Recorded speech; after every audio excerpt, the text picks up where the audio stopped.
কিছুক্ষণ আগেই তারা জানিয়ে দিলেন যে তারা এখান থেকে অবস্থান তুলে নেওয়ার কথা বলছেন। কিন্তু আরজি করে তাদের যেমন অবস্থান চলছিল তেমনই চলবে। আমার প্রতিনিধি এখানে রয়েছেন, তার সঙ্গে কথা বলবো।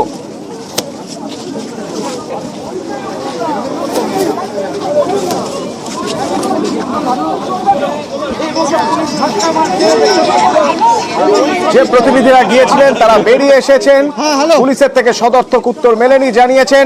দেবাশিস, কি বললেন এরা? তাহলে কি এখানে যে অবস্থান বেন্টিং স্ট্রিটে তাদের রয়েছে সেই অবস্থানেই তারা থাকবেন, নাকি এখান থেকে তারা এবার আরজি করে ফিরে যাবেন? কি বললেন তারা? অবশ্যই এই যে বক্তব্য চিকিৎসকেরা অনেকে পরিষ্কার করে বলে দিয়েছেন যে তারা আজকের পরে এই যে ধর্ণা চলছিল বেন্টিং স্ট্রিট বা বিবি গাঙ্গুলি স্ট্রিটে, তারা সেটা তুলে নিচ্ছে। তবে আন্দোলন জারি থাকবে। তাদের যে দাবি, সেই দাবি তারা পুলিশ কমিশনারের কাছে রেখেছে। কার্যত পুলিশ কমিশনার অর্থাৎ চিকিৎসক যারা এই প্রতিনিধি দল যারা গেছিলেন, তাদের যেটা দাবি যে কার্যত যে অভিযোগগুলো উঠছিল সেগুলো কার্যত মেনে নিয়েছেন পুলিশ কমিশনার নাকি তাদেরকে এমনটাও জানিয়েছে যদি প্রশাসন সরকার মনে করে যে তাকে সেখান থেকে তার পদ থেকে সরিয়ে দেওয়া যেতে পারে, তাহলে সে কিন্তু হাসি মুখে সেই সরকারের সিদ্ধান্ত গ্রহণ করবে। অর্থাৎ পুলিশ কমিশনার তিনি পরিষ্কার করে জানাচ্ছিলেন যে তারা কিন্তু তাদের যে দাবি ছিল সেই দাবি তারা কার্যত রেখেছিল, কিন্তু বেশ কিছু তথ্যে তারা কিন্তু কোনো সদুত্তর পায়নি। ফলে তারা এই যে ধর্ণা চলছিল সেই ধর্ণা আপাতত এই যে বিবি গাঙ্গুলি স্ট্রিট সেখান থেকে তারা উইথড্র করবে।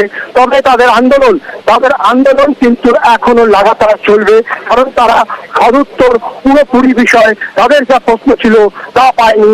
তবে যে বেশ কিছু ঘটনার পরিপ্রেক্ষিতে তারা দাবি জানিয়েছিল, সেই কিছু ঘটনা তা কিন্তু কার্যত যে পুলিশের ভুল স্বীকার করেছেন বলে দাবি করছেন আন্দোলনকারী বা যারা দেখা করতে গেছিলেন এই ডেলিগেটেড টিম, তাদেরই সদস্য চিকিৎসক তিনি কিন্তু স্বীকার করেছেন যে পুলিশ কমিশনার স্বীকার করেছেন তাদের পর থেকে বেশ কিছু ঘটনার গাফিলতি ছিল।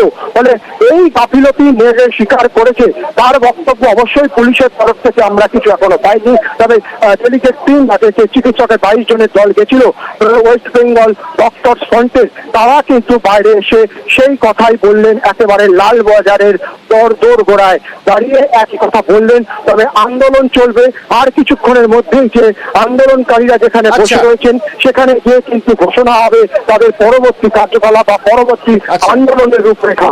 ধন্যবাদ।